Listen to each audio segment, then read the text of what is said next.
What's going on, everyone? Welcome back to the channel for yet another video. I do realize that last week's video went way longer than I could have ever expected, almost 40 minutes, but I did go over a lot of stuff, so I guess that's more than likely the reason. We're going to keep it nice and short this week, or at least I'm going to try to.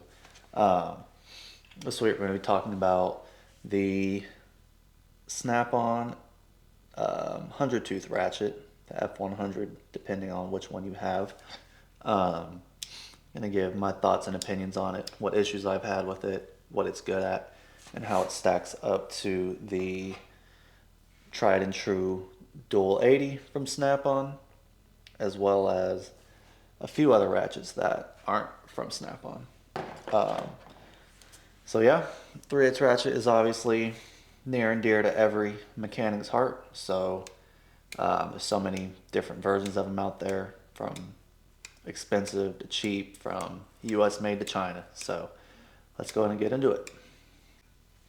All right, so getting into it, you can see that we do have a few different styles from a few different manufacturers. I do have them kind of laid out in an order of least expensive to most expensive that I paid. At the bottom, we have a Craftsman that came in a tool set from Lowe's. First tools I ever owned, and that was probably 5 or 6 years ago now. A gear wrench, that is a garage tool set. That's why it is completely clean. I think I've used it maybe one time. An Icon, obviously a longer handle style, with a flex head. This is a Mac Tools. Yeah, this is relatively new. I think I mentioned that in the Vito Pro Pack video that I did. Also have a locking flex head Snap-on. This is the updated version of their lock. And then we have the 100 tooth, which is going to be the main topic of this video, a review more or less. And then a hard handle flex head Dual 80 from Snap-on. So let's go ahead and talk about my thoughts on the 100 tooth Snap-on ratchet. So this came out in January of 2024. This is one of the first ones that came out in one of the first batches, and you'll see those have that old school script writing on the head instead of the modern Snap-on logo. And so I think eventually this is going to be set to replace the Dual 80s, but I mean, you're going to see Dual 80s for years and years on trucks, I'm sure. It's going to take forever for them to completely phase out. Plus, the Dual 80s are awesome ratchets. This 100 tooth is going to have big shoes to fill. We'll start with the pros. Let's go ahead and get some head measurements here. So they did slim down the 100 tooth, zero that out. They slimmed it down from the Dual 80 a good bit. You can just tell that with the naked eye, but we'll put a caliper on it. So right there, we're seeing 12.2. And we'll come to the Dual 80. And that is going to be at 15.7. So about 3 millimeters. And you can, it's a visible difference when you have these two side by side. That's a Dual 80.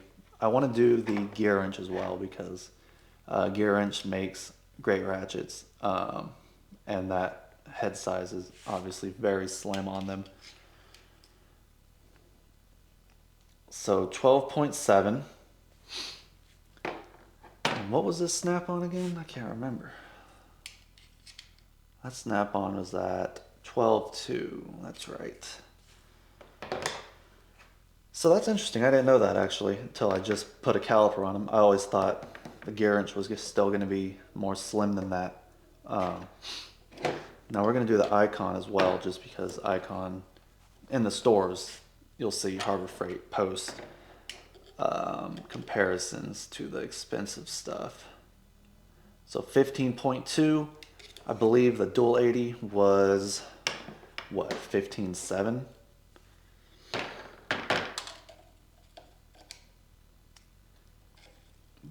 Oh, I'm all messed up. 15.68.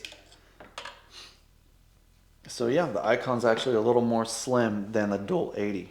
Interesting. Back to the pros and cons of this. The head is slimmed down a lot, which I like. I like the gear set in it. It's super fine, and you can definitely, it has a lot of positions to it. I like the handle. Handle's a little different. They updated the hard handle, and from that to this, it looks like the soft comfort grip handle, but it's actually a plastic now. It just doesn't look like the old school one, which I still like. All right, so let's go ahead and get into some of the cons that I had. So when these things first came out, there was a few issues that everyone was having with them. From the flex being really floppy, which mine was, and the back drag on this gear set. It's a pretty tough ratchet. So I mean, this has been a go-to ratchet for me since I've got it. So January of 24, it is currently March of 25. So for, I mean, a good little bit of time. And yeah, I can definitely tell the back drag is a little more present than even the dual 80. And I know there's been some fixes that have been done for it. Something with I don't know, a different kind of lube to use in the head. I just haven't done it. If it bothers me that much, then I will. And there was another one, lastly, that whenever someone was trying to say that whenever this is pressed in, the selector switch is pressed in, it goes into a neutral mode like that. Was trying to say that that was a safety feature built into it. And now, I don't know, I think that's a bunch of BS. I don't really believe that. It's not marketed to be a safety feature. It's nowhere on Snap-on's website, and the dealer doesn't know anything about that. So I mean, I think to say that that's a safety feature is a little bit of a stretch. I think that is just a design issue more than a manufacturing issue, because they all do it. But yeah, with those things being said, this is still my go-to ratchet. But is that something that we should just be expecting out of I don't know, your price may vary depending on dealer, but it's going to be at least $150 for this ratchet. And is that something we should just be expecting? Like a few kind of major issues with it? That takes me to the flex head issue I was having. The fact that it was just super floppy, like I could just kind of flick it and then it falls. And so that means anytime I put a larger size socket on it, the head kind of just droops, or would kind of just droop back, and I can't get the socket on the fastener. So that was annoying. What I ended up doing was taking the head off and then putting the yoke in a vise with some soft jaws on it, and then just tightening up a little bit. Not a lot, just a little bit, just so that it's a little more snug. And I know that this fastener here controls tension, and there's a spring between the head and then this end of the yoke, but my fastener was tightened down already, and I already tried to expand that spring, and it just wasn't working. So throwing that yoke in a vise and just gently snugging it up now fixed my problem. So yeah, now I like it a lot more. And yeah, so how does the newest ratchet from Snap-on compare to the rest of the world? With this, start with the Craftsman. It did every single thing that I needed it to. maybe not very well. But before I started working on forklifts and using a ratchet every single day, all day, yeah, it did just fine. I'm not a fan of the quick release. I don't know. I just don't like quick release ratchets. There's like a stigma to them. I don't know. But yeah, and it's kind of heavy. I just realized that. It's got a lot of weight for just a ratchet being that small. It's the smallest one out of this group. The gear wrench, as we already kind of discussed earlier, has a super compact head. You can get it damn near anywhere. Now, an issue that I have with this was the back drag on it. I don't know if it's just because it's really new and it just hasn't gotten that much use, but it's got quite a bit of back drag on it. And maybe that would clear up, but anytime I tried to use it, I tried using it, I don't remember what I was doing. It was some work up in the dash on one of my own vehicles, and I don't remember why, but it had to be a 3/8. And so I was trying to use this. I was trying to only use my garage tools, and I had to go grab a different ratchet out of my van. But coming into this longer handle Icon, I actually like this ratchet quite a bit. I do prefer it over the gear wrench. I know some people might frown at that, but I don't know. I kind of like Icon's ratchets. They're not the greatest thing, but I've never had any issues with this one. I know I didn't have to tighten the flex on it. I didn't have to put in the device, basically. It's a decent ratchet. Um, it has not a bad amount of back drag. I did use this professionally for, I don't know, probably 6 months. One thing I will say though is using this and then going to even these two, the amount of flex in the handle, or even really just up here in that flexing mechanism, once you start really getting some torque on things, it has way more flex than these two. That definitely comes down to quality of steel, but I mean, this can be a good just disposable ratchet if you need it to. You're not going to feel too crappy about it when you can just drive 10, 15 minutes, however far it may be, to your local Harbor Freight and get a brand new one. Here, getting into the Mac Tools ratchet, I can't remember if Mac makes these ratchets or if Proto makes them, but I know that if you look up on Proto's website, it's the exact same ratchet. It just says Proto on it. And I know it's all under the same family, but I'm just more so concerned in whose factory it's made in. I can't remember that. This has been a good ratchet. I do run it. It's in my day-to-day loadout bag, and it does get used every day. And I do like this ratchet a lot. The only gripe that I have with it is this selector switch, man. It's a really tough mechanism. I don't know if it's because it's not broken in yet, but yeah, you really got to get it in there. While just compared to, you know, but maybe it'll break in as I continue using it more. Again, it's maybe a month old.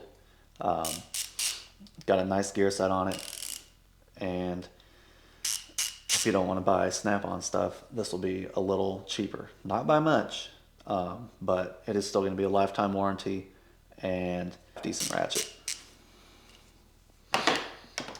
Now getting into this guy, I no longer carry this one on my van to use at work, just because I'm really not a fan of this locking flex mechanism.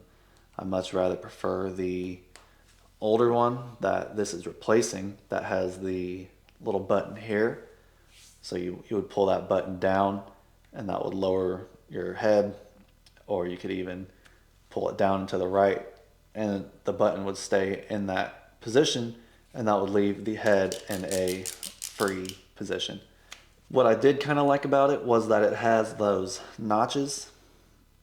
So I mean, it'll stay there, you know, and it takes a little bit to get it out of it. So I mean, if you want to use it like that and just always leave it unlocked, then you can, and it's going to have a decent amount of hold in those positions. But what I found was that this is just so easy to manipulate. I'd be running a bolt down, and then somehow, I don't know if it's a thumb or just a part that I'm working on would knock that, and then all of a sudden it's loose. And yeah, I just wasn't too big on it. It's not bad. I don't think I want to get rid of it. It'll just be a garage tool to use around the house. I've already kind of gave you my thoughts on the F100. I use it anytime I grab a manual 3/8. That's the one I grab. Say for example, I'm coming onto a nut or bolt at kind of like that angle, or really just an upward angle, and I'm trying to put pressure upwards like so, and it's just going to push that head back. That's whenever I'll grab just a fixed head ratchet. Of course, you could also use any sort of locking flex head. But yeah, that's really the only time that I grab that Mac, is whenever I'm coming in to grab a fastener at that angle, and when I have the socket on it and I'm trying to get it on, then it'll just kind of bend backwards. Now getting to this long handle dual 80, this is definitely the favorite ratchet I own, just because I do like that old handle, and it's long, it's thick, it's beefy. All right, hold the jokes. Yeah, no, it's just a really smooth mechanism. The dual 80 ratchet has been out for, I don't even know how long. It's been tried and true through Snap-on and techs in all industries for a really long time. So I mean, it's definitely earned its place, and I am a big fan of that ratchet. So yeah, I guess just final thoughts. Do you have to buy Snap-on ratchets? No, you obviously do not. Like I said earlier, the Icon was doing me really good. I never had any issues with it. I know a lot of people use gear wrench. Not really going to see that guy around too much, I'd imagine. There's nothing wrong with it, obviously. Before we close this video, I do want to say that if you're a dual 80 user and you're seeing the 100 tooths on the tool trucks, on the Snap-on truck, and you're wondering, should you upgrade? Is it going to be a huge, mind-boggling difference? I'm honestly going to say no, it's not going to be a huge difference. I honestly don't know which one of these I prefer. I don't have a dual 80 in this handle length to directly use every day, day in and day out, to directly compare it to. But yeah, I don't think you should get rid of all your dual 80 stuff and only get 100 tooth ones. But that's going to be it for this video, y'all. I appreciate it. And yeah, if you find yourself enjoying these videos, y'all, then please drop a like, comment, subscribe, turn your post notifications on so that you see when new videos are posted. I find myself in this schedule of Sunday evenings, so I guess that's when I'm going to try and start getting videos out at least once a week. But yeah, appreciate it. And for all you returning viewers, I thank you for coming back week after week. Y'all have a good one.